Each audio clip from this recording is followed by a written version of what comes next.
I am 24. Let me start off by saying I was kicked out by my mom, because she needed to impress her new husband. Okay, if kicked out seemed a little harsh. We can say she moved me out of my own house, and made me live with my grandparents. Father's side, I have all the good memories until my dad was alive.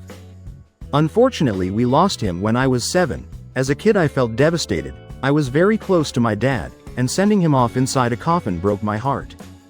I still remember that moment very clearly, and it saddens me till date. While I was still processing the loss, my mom showed up with another man and insisted I call him dad. I was like, no way. I don't know if I was right or wrong, but I just didn't feel right to call him dad.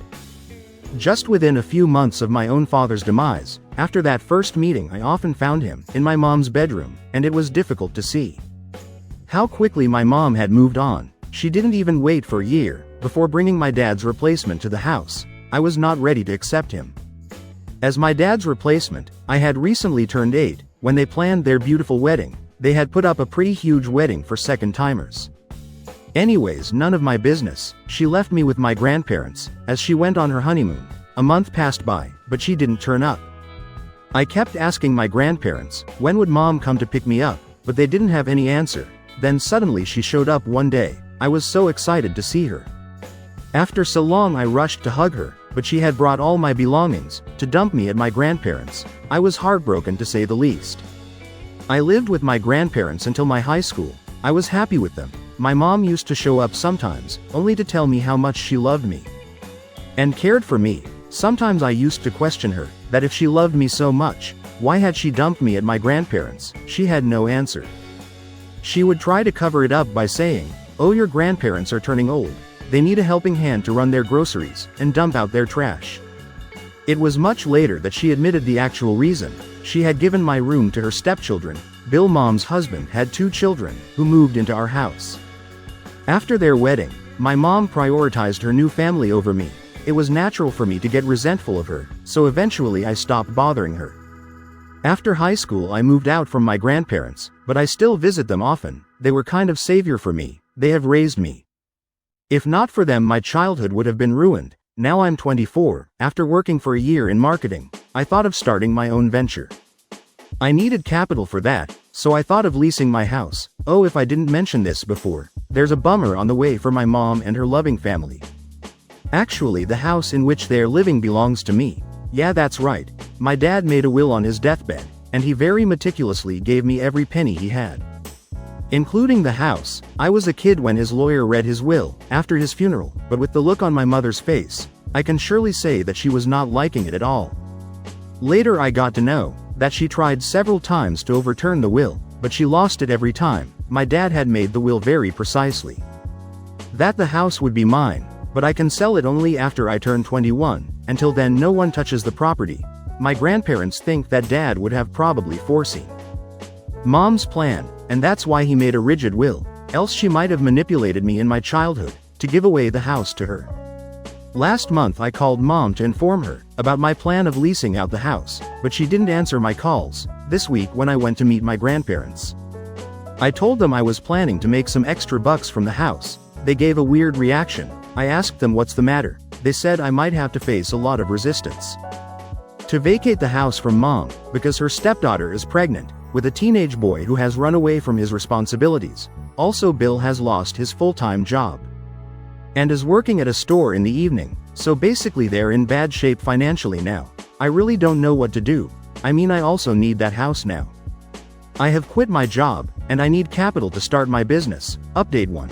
It became quite dramatic, picking up from where I left. Like I said, my grandparents informed me that mom and her family are going through a rough patch, so they might not vacate my house. I thought I'll inform mom about my plan, and give them a few months' time to put their life together. Before that I was thinking of giving a month's notice, but knowing their situation, I thought of giving 3 to 4 months.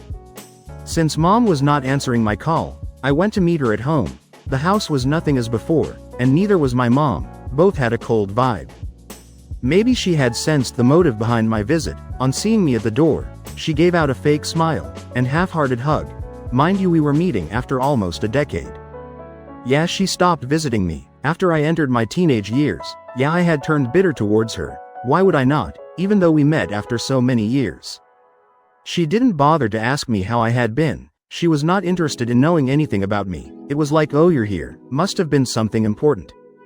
That brought you to my doors. The pleaser in me said, oh no, nothing important, just came to check on you. It's been a long time. She smiled and said, sure it is. A wave of silence followed for another 5 minutes, until I stood up to leave. It was definitely unpleasant. I didn't feel welcomed at all. Besides Mom, my pregnant stepsister was also home. And she too gave me a very bad look, as if I was there to create some sort of trouble. For the moment I dropped the idea of taking back the house. I explored other means of arranging the money for my business, but Mom crossed all limits of narcissism. Last week was my dad's 15th death anniversary. My grandparents held a small prayer ceremony at the church. Since I was in the town, I decided to have a decent ceremony by feeding the poor and giving off some gifts to the underprivileged children. I invited my friends and relatives for the prayer. I emailed the invite to Mom as well, but she didn't respond. When I traced the history of the mail, I found she hadn't opened it. This was my first mail to her. I thought it went to a spam folder or something. So I showed up at her house again. This time Mom wasn't at home. My stepsister Brenda answered the door. No hello, no greetings. A straight question slapped on my face. You're back again, what's the matter? I said I was there to meet Mom. She said, with the way she spoke to you last time, do you think she wants to meet you again? She said it so bluntly that I couldn't get what she said, and I spit it out that I was there to invite Mom for the prayer ceremony of my dad. She chuckled in my face and said that was like centuries ago. You're still holding that up, get over it. I said, excuse me, he was my dad. And it's none of your business to comment. She rolled her eyes and pushed off to her room. I sat there like an idiot for a few more minutes, and then I left a note for Mom. At the table, I asked her to call me back. She called me the next day, and I told her about the prayer ceremony. She remained quiet for a minute, and then said she would not be able to make it, because she had to take her Brenda for a checkup. That was a bummer. I mean, she could have said that she would try. But turning it down outrightly was disappointing. I replied sarcastically, yeah, of course. They're your priority. We are no one to you, so be it, good luck. Raising that narcissistic woman and her bastard child. She flipped out that I used that word. I said, why would I be nice to her when she was so mean to me? She made fun of my emotions. To defend her, Mom said it was natural for her to get furious. You can't talk about dead in front of a pregnant woman. You're such an insensitive dud like your father. The moment she said that, I lost my mind. I yelled at her that she should not talk trash about my father. If anyone who's insensitive here, it has to be her. The way she was talking about my dead father. She said, your father died 15 years ago. Goddamn, get over it. I said, sure, the way you did within weeks, or maybe days, who knows. You know what, you don't need to come. My father would not like your prayer. After seeing your true colors, I hung up the phone saying this. The same day I hired a lawyer, and started the process of sending a legal notice of eviction. The lawyer took some 15 days to validate my dad's will, and send the notice to Mom. As expected, when the eviction notice reached them, she freaked out. Apparently she never thought I would go to such lengths to extract my revenge on her for not attending Dad's prayer ceremony. I laughed at her voicemail and blocked her. When she couldn't contact me anywhere, she showed up at my grandparents' place. I wasn't there at that time. Oh yeah, I'm living with my grandparents again. Until I put my life together. My mother requests my grandparents to convince me to withdraw the eviction notice. My grandparents are calm and nice people. That's why they didn't throw her out. They said they don't have any say in this. It's my property, and I get to do anything I want. Fair enough. The answer didn't go well with her, and she blamed my grandparents for raising me as an entitled brat. Really, what was she smoking when she said that? I asked my grandma why she did not say anything to my narcissistic mom. Grandparents were like, we don't want to mess up with such a woman. I said, I want to mess up. And now I'm not going to let them live in my house for one extra day. I gave the eviction notice as per the tenants' law in the country, though they're not tenants. They ain't paying any rent to me. On top of that, I'm the one paying the property taxes every year, so legally I'm entitled to throw them out right away. My grandparents are God-fearing people. They talked me out of this idea. They said, for the sake of the Lord, give them that 1 month to find another shelter. There's a pregnant woman there, and we shouldn't pull her into the streets. I sighed that she didn't need any help either. She was equally toxic. My grandparents were like, so be it. She might be a sinner, but her unborn is not. Don't be cruel to that little creature. They convinced me to wait. Else I was adamant to evict them on that very day. The next day I got a call from mom. I ignored it. She did the same to me when I was calling her. She messaged me to talk, it's urgent. I responded to check out my calendar and meet me at grandparents at my open slot. This didn't go well with her. She sent a long reply that I was trying to throw weight on her. What did I do with her 5 paragraphs mail? Nothing. That's right, I didn't respond. She might have got the hint that I was not going to give in to her pressure. Throughout my childhood, whenever I used to cry or throw tantrums for going home, instead of loving me, she would scold me and ask me to behave. She would petrify me to be a good lad and not throw tantrums. This was her parenting style. And it worked. In order to keep her happy and not mess up with her, I would stop sobbing, but after she left I would sulk at the corner of the house for hours. Not anymore, it's time for her to sulk, but sadly she won't have a corner to herself, so she came to meet me, and I deliberately made her wait for an hour. She got anxious. I asked my grandparents to stay out of it. She kept asking them about me. They said they don't know, and swiftly pushed back to their room. When I arrived to meet her, she gave me a look of where the hell were you? I've been waiting here for an hour, but she didn't say anything. She sat there with a straight face. People in her situation would have tried to please me, but she remained solid on her grounds. She said, okay, let me start. I can't sit here forever, I have jobs to do.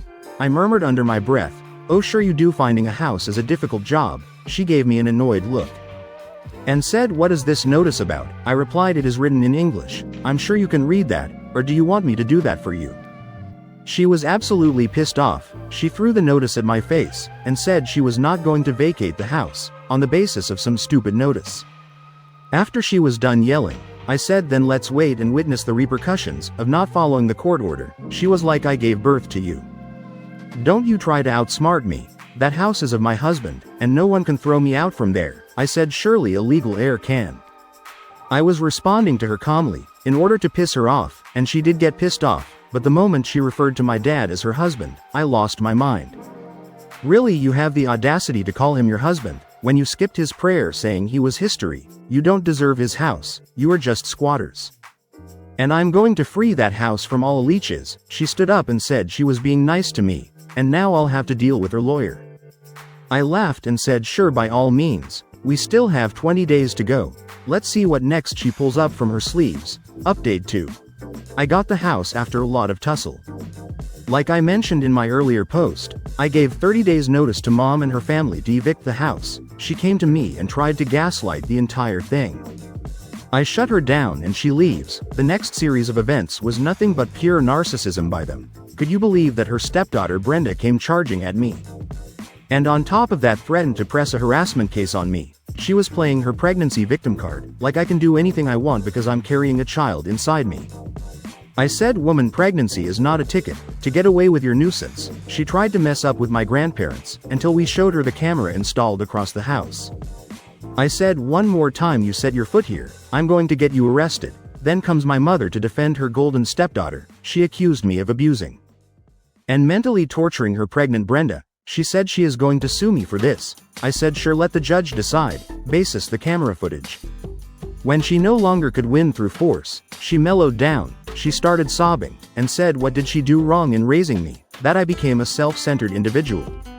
She started blaming herself for not raising me properly. She in fact brought my dead father in between, and said it was his fault that he died so early, and didn't give me a proper upbringing. I said, hold on, if anyone is to be blamed, it has to be you, not for raising me wrong because you never raised me. I'm raised by my grandparents, and they did a pretty good job. You should feel sorry for abandoning me, but you know what, glad you didn't raise me. I see how badly you have raised your stepdaughter. I brought up her teen pregnancy thing also. I know I shouldn't have done moral policing, but in the moment of rage I did. Naturally she got furious at me. I realized that I had overstepped my boundaries, so I remained quiet after that. I said I didn't want to get into any further talks. I just want my property back. I have let them live there for free for so many years. Now I really need it. I tried to make her understand my situation.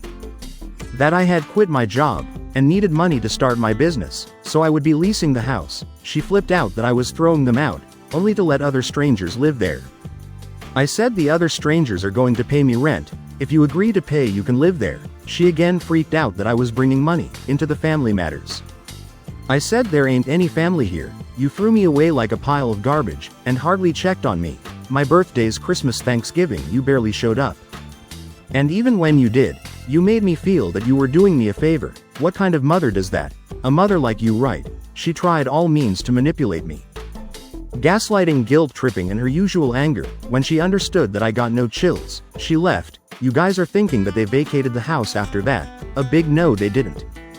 Mom's loser husband was yet to come into the picture. That shit-headed man sent me a voicemail. Dude, you don't know who you are messing up with. I can deadlift you and make you plead for your life. One punch on your face, and you're going to forget about the house. You show up at my door again, and I'm going to knock you out. That dude is big, and he loves to flaunt it. I don't know much about him, but my grandparents cautioned me not to mess up with him. He is a bully. Sure he is, but he is dumb as shit. He laid out the evidence against himself by threatening me over voicemail. I didn't respond to him because I wanted a bigger dude to handle him. The cops, on the supposed day of eviction, I went to the station and registered a case of threats. I had solid evidence. My lawyer walked down with me to the station and requested the cops to accompany us for the eviction. Initially, they were not ready to come. They said call us if they caused trouble, but we didn't want to deal with the squatters by ourselves. Some cash helped in getting them on board, and they accompanied us. When I reached the house with my lawyer, Mom, Bill, and Brenda started cussing us. Her loser husband even came out with a hockey stick, but as soon as they saw the cops' vehicle behind our car, he stepped back. The cops showed them the eviction notice and asked them to leave. They were so confident of chasing me out that they didn't even pack their stuff. They asked the cops to give them a further 1 month's time. The cops looked at me, and I said no way, not after all these threats. They started using Brenda's pregnancy to buy a few more days, but I put my foot down and said no. I got some weird looks from the cops that I was insensitive, but I was following the legal route, so no one had any say. They further bargained to give a day's time. I said 3 hours from now. They gave me looks of bitterness. Bill even tried to brush his shoulder against me with red eyes. The cops yelled, get moving. More of packing and less of giving looks. We all left after that. The cops asked them to hand over the keys at the station. From where I would pick it up, we had to pay the cops extra bucks to facilitate this, and it was completely worth it. Who wants to deal with those squatters? My lawyer suggested I take a restraining order against them on the property, in case they want to come back and harass me or the tenants. They're well capable of doing that. We took it and the cops shared a copy of the restraining order with them, and explained the consequences of violating it. The pissiness on their faces was unmissable, so finally I got the house. And I have put it up for lease. I hope to get a good deal, and I'm able to start my business as soon as possible. Enough of dealing with the shit-headed people. This would mostly be my last update, unless they come back to mess up with me again. Thanks for reading this and supporting me throughout. Now on to the next story. I, 25 male, recently found out that my girlfriend, 25 female, has been cheating on me with a college professor. I'm honestly still shocked and hurt by the news. She completely broke my trust, and I don't know how I'm supposed to move on. She and I were high school sweethearts. I've known her my entire life. We even used to have playdates together as children. When we got into high school, we started dating in our sophomore year, and we had been together ever since. Everybody thought that we were going to be together forever. We were even voted as the best couple every year during high school. She got into an Ivy League college in our state, but my grades have never been close to what hers were. While she was in college, I took a job at a realtor firm, planning on getting my license. When I knew the industry a little bit better, we would always visit each other on the weekends, because we weren't too far away. But I had some concerns while she was in college. I never thought that she was cheating on me then, but I felt insecure about the possibility of it. Honestly, both of us came from nothing, and I was worried she would realize she could do better with her life and leave me. I thought that when she got into this fancy Ivy League school, some rich lacrosse player was going to sweep her off her feet, and she would forget all about me. She would reassure me whenever she could tell that I was feeling bad. So I stopped worrying. When she graduated with her undergraduate degree, the school offered her a faculty position that allowed her to pursue her graduate degree at no cost. It was too good of an opportunity to pass up, even though it meant that we would be apart longer. Her job was to assist one of the professors in her department with his research. He was a prominent researcher in their field, and he had a team of students working under him and doing all of the actual work that he was taking credit for.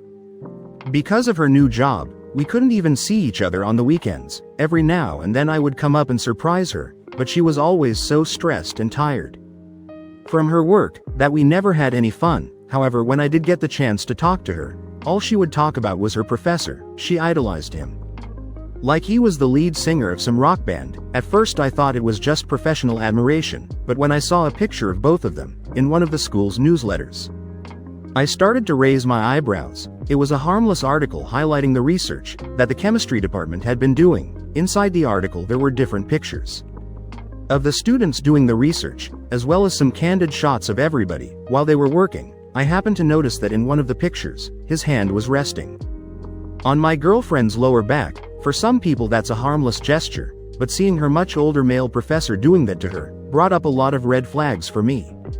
Shortly after seeing the image, I gave her a call, and I just asked her about it straight up. She laughed at me and told me that I had nothing to worry about, and that I was just in my own head and feeling insecure like I always was. She and I rarely fought, but the way she phrased her statements made me pretty angry, and we got into a huge argument about it. After 2 days of not talking, I caved in and called her and apologized, and it seemed like everything was going to be good from there. Our anniversary was coming up, and we had originally planned for her to take the entire weekend off, so we could spend it together. I was halfway to her apartment when she called me and told me she wasn't able to step away from the lab. I pulled over on the side of the road and talked to her about it, telling her how disappointed I was that she wasn't putting her foot down about it, since this meant so much to us. She promised me that she would make it up to me the following weekend, and told me just to turn around and go home. I was closer to her apartment than I was to my house, so I just carried on moving forward.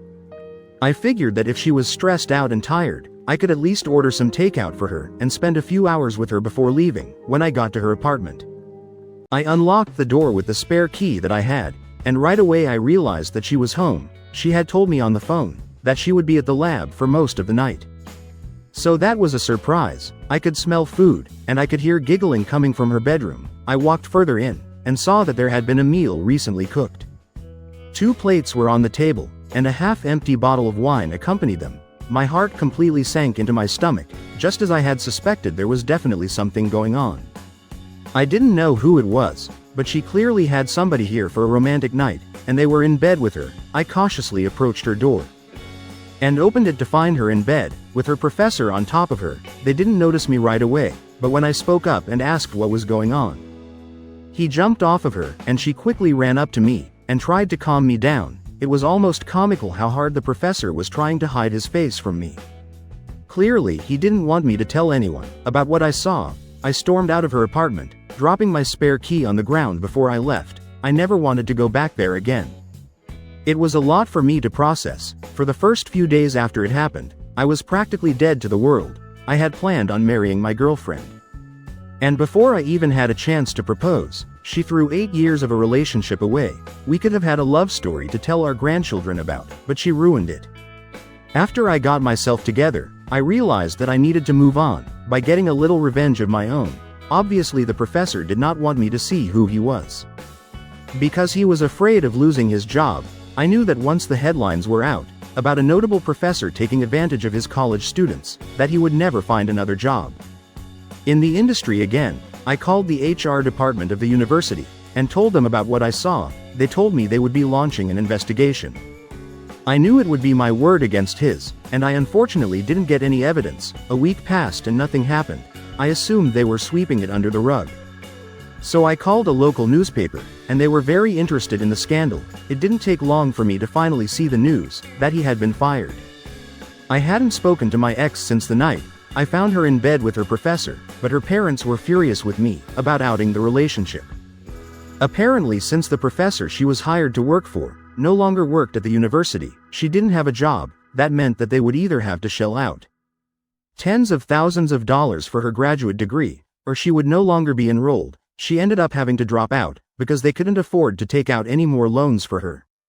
She is out of my life completely, but I still don't know what I'm supposed to do moving forward. She was the first and only woman I've been with, and I'm a little afraid to get back out there.